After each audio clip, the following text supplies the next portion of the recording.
Hey boys and girls, it's Miss Chu, your art teacher. I hope you're having fun doing art class with me at home. It's that time of year. Let's get excited about Christmas. Today we're going to be making a Christmas collage. A collage is an artwork with many different elements combined, and you take those individual elements and you put them together, and the collage has a meaning when you are finished with it. It takes a lot of different pieces and it puts them together to make something whole, something special. So we are going to be needing a Christmas magazine. If you don't have one, there are many different Christmas magazines out in stores right now. If you go to any store, Walmart, grocery store, up by the checkouts, they have several magazines, Better Homes and Gardens, cooking magazines. I bet you can find some really beautiful Christmas pictures in those magazines. This magazine is a Martha Stewart Living magazine that I found in the art room, and boy is it old. And you're going to find out how old it is here a little bit further into my video, just based on one of the pictures that I choose. So I'm going to go through this magazine, find some Christmas pictures that I like, some pictures that speak to me. They don't have to all be Christmas. They could be different pictures of things that you like, things that make you happy, or things that you think have some sort of meaning or feeling. Rip out the whole entire page, just tear it out, and then we are going to work on cutting them out here a little bit later. But make sure you're tearing that whole page out. It just makes it easier, and then in the end it makes the magazine a lot easier to navigate through when you're done cutting them out. So you will need a magazine, you will need a background paper. It could be white, it could be manila, it could be a colorful paper. We are going to use crayons, pencils, or markers to add color to our background, very first thing.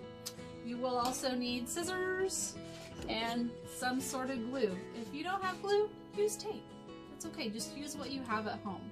So let's get started with this really fun Christmas collage. Okay. If you are wondering what this is right here, this is the tripod that is holding my camera for these videos. So sometimes it might sneak into the camera viewing area just a little bit. So today you are going to need a piece of paper. It could be either white paper or manila paper. On this collage, I used a white paper. And I think on this second collage, I'm going to use manila paper. So a lot of people think this is vanilla paper, but it's really not. It's called manila paper with an M. So I went through my magazine and I tore out some images that I want to use. And I was thinking while I was looking through that magazine, okay, what is my collage going to be about? What is my motif? What is my subject going to be about my artwork? So my subject here, I have a Christmas tree, I have some ornaments, I have some candlesticks. I really wanted this just to be more of a Christmassy, nostalgic subject. I found another beautiful Christmas tree that I want to use for this collage as well. I found the two words good things, and I want to try to incorporate that into my collage. I found a barn background with the skull that I really loved. Parents are going to like this one. This is how old my magazine is. This is an advertisement for The Father of the Bride Part 2. It's actually one of my favorite movies, both Father of the Brides. I love those movies. If you have not had a chance to watch those movies with your family, it's a very good movie. But I am going to use two of these images from this page as well. I found a beautiful nativity scene, and I found all of these clocks that I really liked when I was flipping through that magazine. And then there are a few other Christmassy pictures that I found that I may use as well. It just depends on where my thought process leads me as I'm making my collage. The very first thing we have to do is we have to start a background.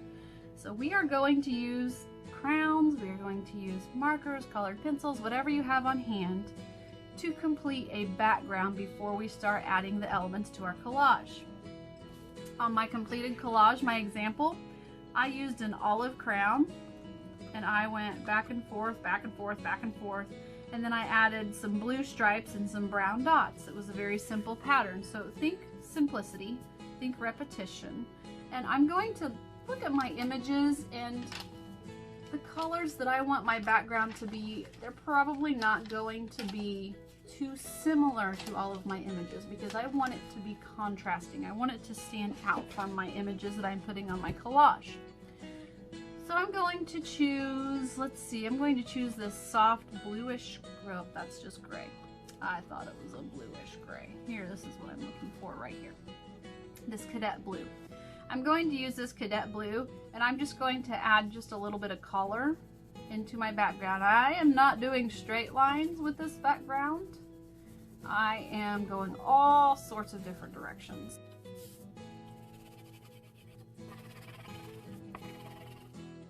So I have my background finished.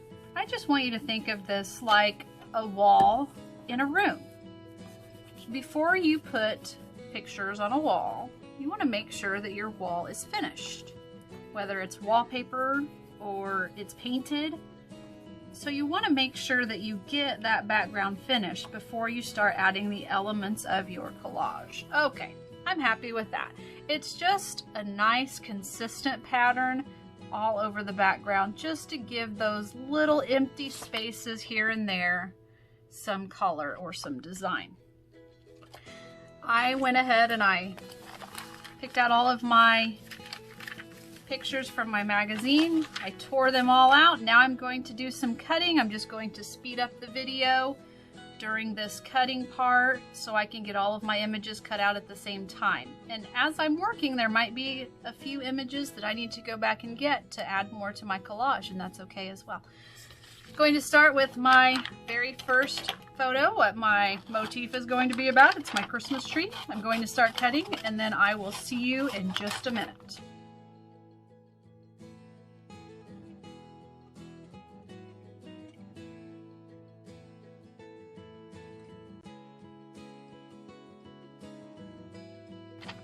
Okay, I have my first picture cut out. I just went loosely around the edges. I didn't get super close up to the edges of my tree. It's up to you how you cut your pictures out. Some pictures might actually require a different type of edge as you're cutting them. Some pictures might require you to get a little bit closer. But I kept this a really loose cut. So I'm going to cut the rest of my photos out and I will see you in just a minute. Wow, it worked! I have all of my images cut out now. The only image I have not cut out is the barn background because I'm not quite sure how I'm going to utilize it yet, if I am going to utilize it. So I'm going to set it to the side. The first thing I need to do is I need to find my image that's going to go into the center. So this would be my motif, what my collage is about. And I'm going to glue it to the center. Every time you glue an image onto your background, I want you to only put glue in the middle first. Do you have any idea why I might say that or why I might have you do that? I haven't glued it completely flat because I might be adding elements behind it. You need to be able to lift up all around it. So every image that you put on this background while you're building, it needs to just be glued in the center. And then at the very end, we will go through, we will glue everything down flat. So I am going to speed up the video. I'm going to work through the placement of my collage. You are working in layers. You are working in overlapping. You're focusing on placement. So many things when it comes to design, when it comes to being an artist, are incorporated into the production of a collage because you are working on balance. You are working on placement and symmetry and emphasis and variety. Emphasis means you are trying to work on a focal point. Your eye is drawn to a certain point of your collage. Which part is that? So my focal point right now is my candles in the collage that I just finished. But I need to work on my focal point or my emphasis on my second collage. Another thing you need to think about is your balance. You know, when I was cutting out these flowers on this first collage, I put one piece of the flower cut out right here and I just felt like I needed to put more in another spot. So I added this second part over here, and then once I added these two sections here, I needed some more balance. So I added 3 pieces, and this kind of thing will just come naturally as you start working. And the older you get, the easier it is to actually identify a lot of these elements of art and these principles of design that we learn about in art class. So I will talk to you here in a few minutes. I'm going to work on my collage and I'm going to speed things up.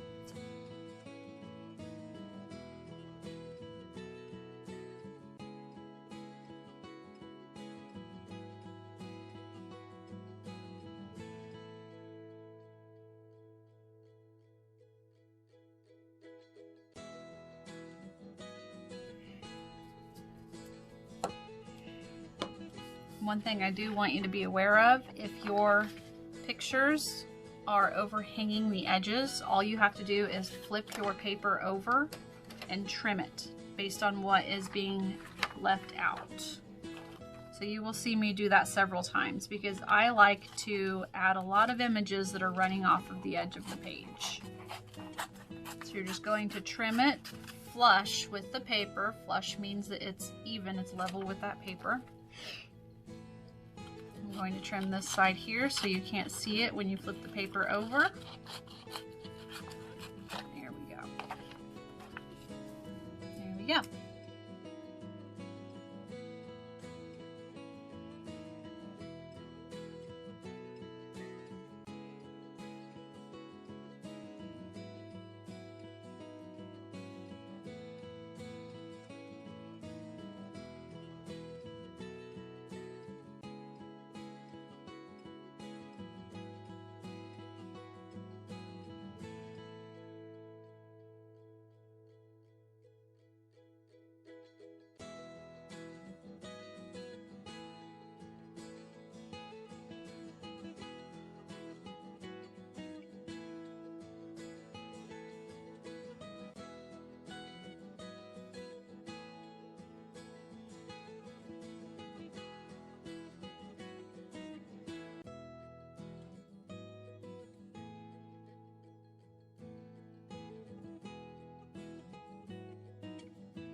Okay, so I am pretty happy with the placement of all of my images. So now I'm going to glue the whole thing down flat.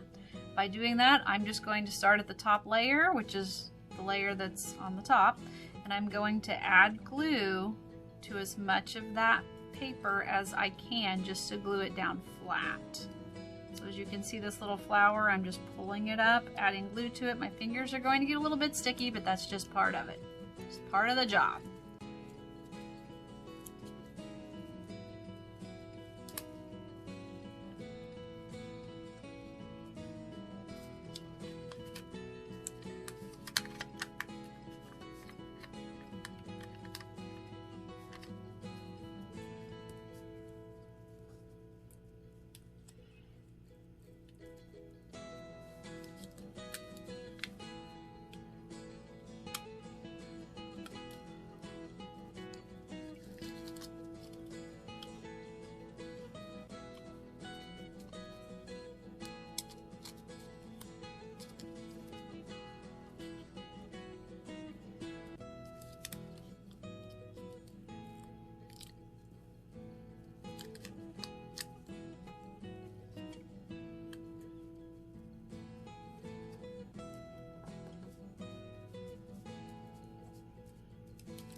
effective collage, which means a collage that works in the end, should have some sort of meaning behind it.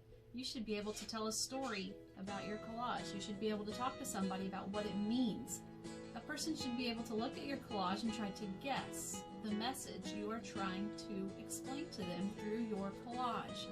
So what do you think my collage, if it were to speak a message, what do you think that that message would be about? I would love to hear what you think. To me, this has a lot to do with my life right now. You know, I have a little baby. Clocks represent time. The Christmas season can be very stressful for a lot of us.